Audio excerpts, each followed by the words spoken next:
Hey people, welcome to the space. My name is Vivian, and on this particular video I will be sharing the steps and process I use in creating my beautiful elastic waist pant, which I love so much. And if you look very closely, you can see that I have elastic at the length of the trouser, that's the base. And if you are watching this particular video, that means you're interested in creating one for yourself. And I promise you guys, this is going to be really beginner friendly. So if you're new, just go ahead and subscribe. And at this point, you should have already given this video a thumbs up. And yeah, just do that. So you guys, let's go ahead and create this beautiful elastic waistband.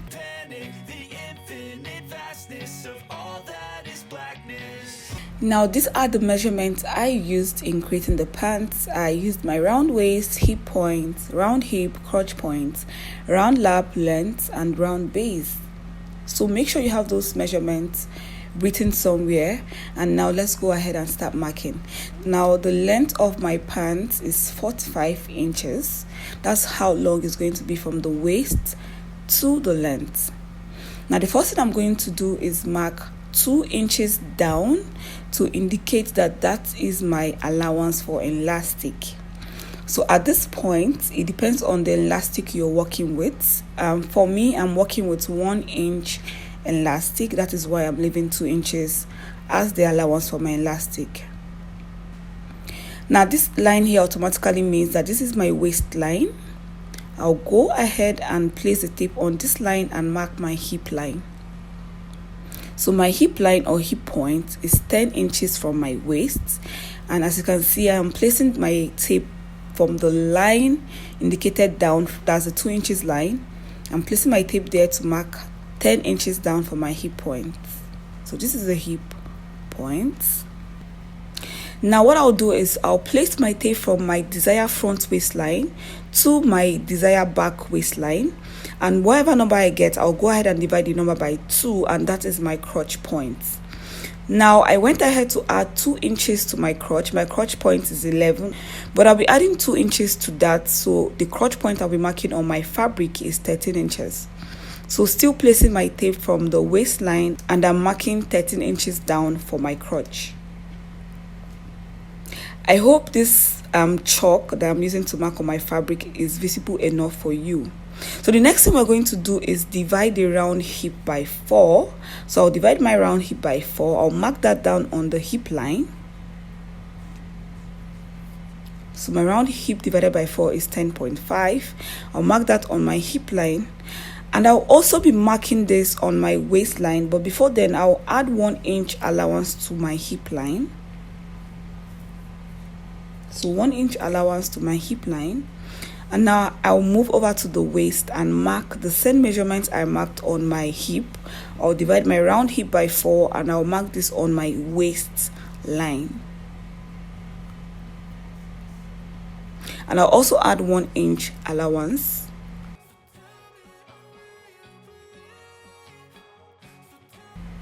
So all I have to do now is connect both points together. That's the point for my hip. I'll connect that to the point on my waist like this.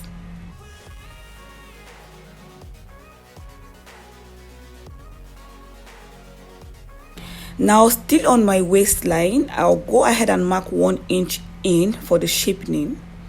So I'm marking 1 inch in from the shaping, and I won't be replacing that measurement. I'm just going to connect that point to my hip line.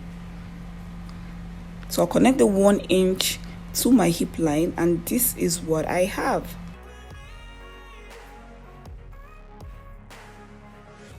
So you guys, you know that this line is supposed to go up to the elastic also, so I'll just extend it up to the elastic.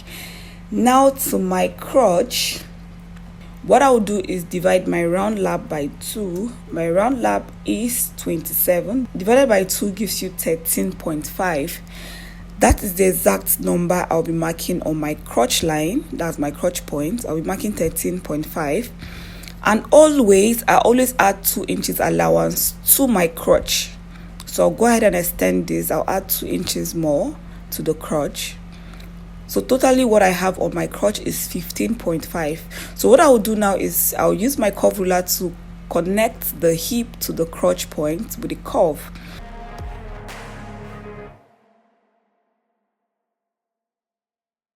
So I'm just going to adjust because this is not how I want it to be. I'll adjust.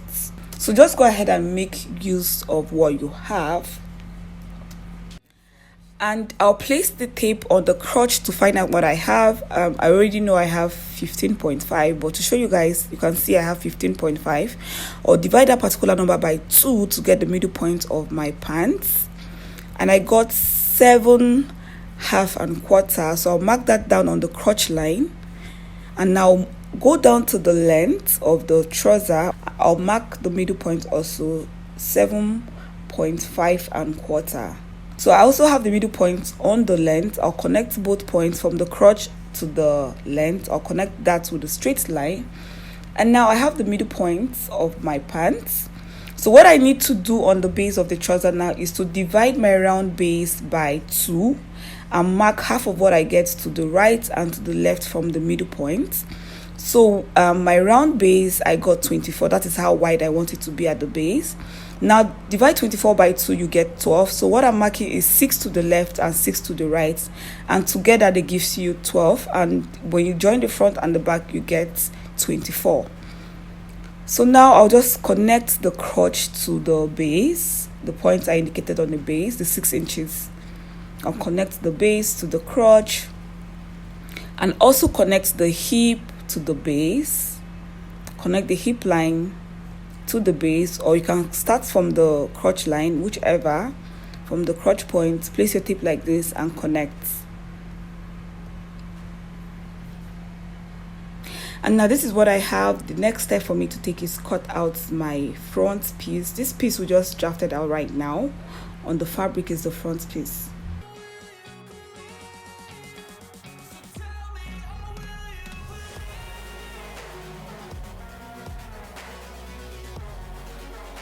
So these are the easy steps I followed in creating this elastic waistband. So creatives, you can see for yourself that these steps are beginner friendly. They are very easy to follow. Just make sure you have those measurements I stated out, and once you have that, follow the steps gradually and you're good to go.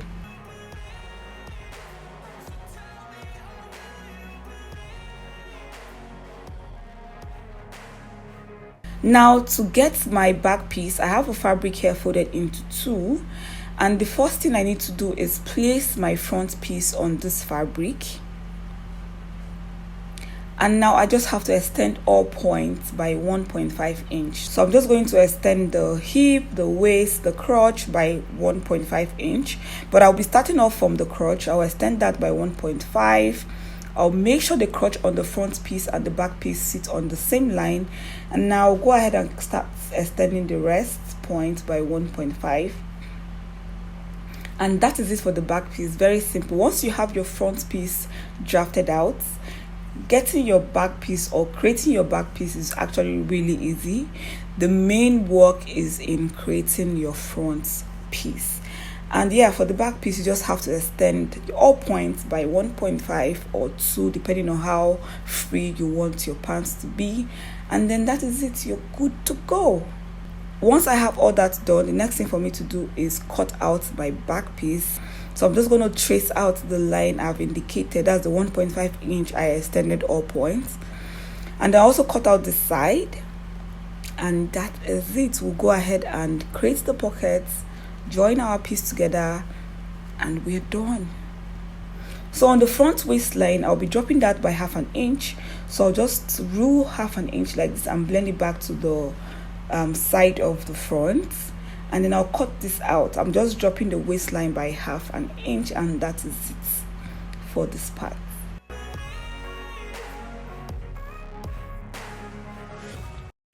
So this is my front and this is my back. My front piece I have 2 pieces, my back I have 2 pieces.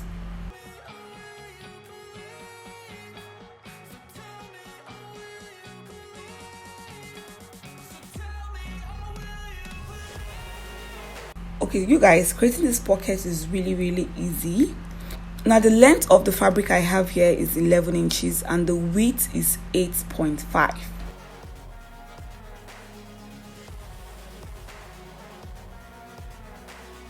Now what I'll do is I'll mark 1/2 inch for sewing allowance first on this side of the fabric.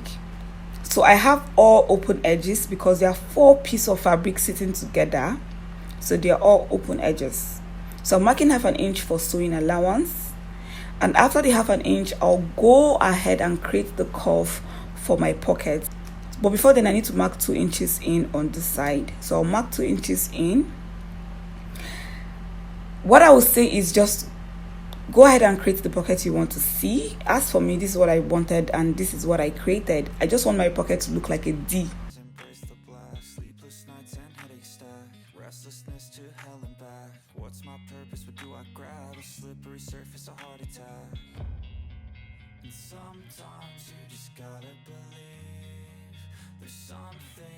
So what I wanted to see on my pocket is a D like on my fabric, and that is what I just created.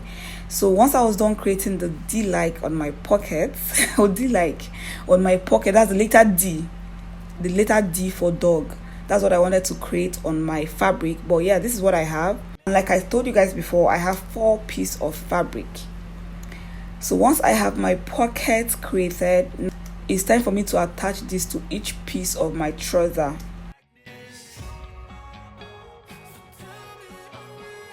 How to attach, this is how I did it. First of all, I'll indicate the wrong side of the pocket, that's the wrong side of the fabric, and on each piece of my trouser fabric I'll go down by 3.5 inches on each piece, and then I'll go ahead and place my pocket piece on the trouser, right side facing right side. I'll make sure the right side of the pocket is facing the right side of the trouser piece, and then I'll pin this down before I take this to my machine to sew. So remember, I came down by 3.5 before I placed the pocket piece, and now I have to go sew by the 1/2 inch allowance I left.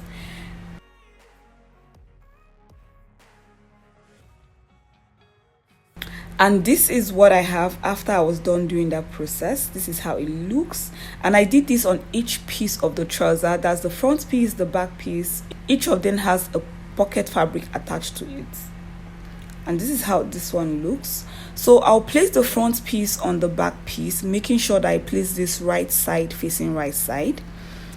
And yeah, I'll make sure the pocket piece also sits together. I'll pin this down first before I go to sew.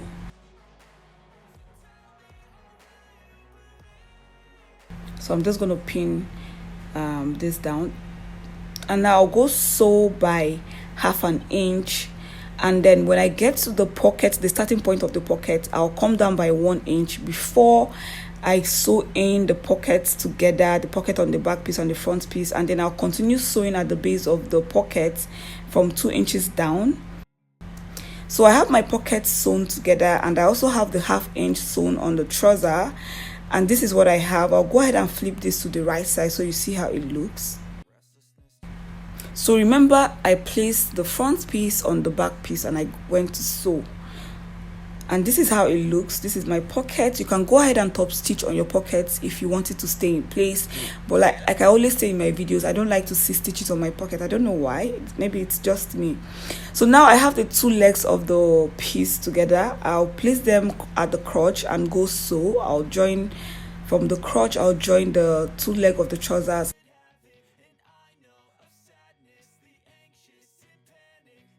And this is what I have, 2 pockets sitting beautifully, and the whole piece have come together to make up my pants. And the only thing left for us to do now is create channel for the elastic.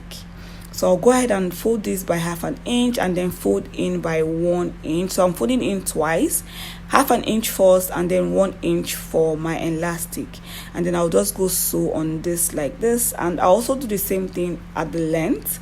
I'll fold in 1/2 inch and also create 1 inch space for my elastic. So 1/2 inch first and then fold in by 1 inch, and then I'll go sew.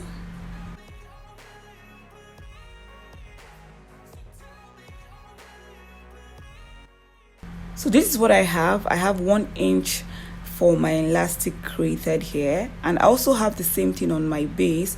So while sewing this in, I left a medium for me to pass the elastic through, so that place is open, and this is the elastic I'm using. So I minus 7 inches from my round waist, and I'm using 24. My round waist is 31 and I have 24 inches of elastic, and you know this stretches, right?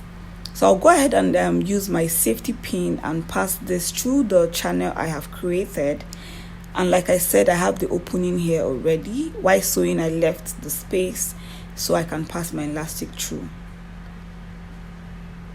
And now I'll go sew the elastic together. I'll go join the elastic together, and while I'm at it, I'll sew in the medium I left open to pass the elastic. And I'll go ahead and repeat the same step at the base of my trouser. I'll be passing my elastic through the channel I have created. Don't forget to leave a medium to pass your elastic through, because you actually need a medium. You cannot do magic, you just need a medium. So I'll repeat the same thing, sew the elastic together to keep them in place, and also close the medium. And you guys, that is how I created my elastic waist pants, and I love the fit. I love the whole outfit with the top. Let me know if you want to see how I made the box top. I know I have video already, but I can just upload that for you. Thank you so much for watching Amazing Creatives. I know that you guys are going to be able to create beautiful and wonderful outfits. You can go ahead and recreate this jacket I'm wearing with this. The video is available on this channel, or you can go ahead and style this the way you want. I used Ankara fabric for this. You can go ahead and use any fabric you want. Thank you so much for watching again. I'll be seeing you guys on my next video. Love and light, and bye.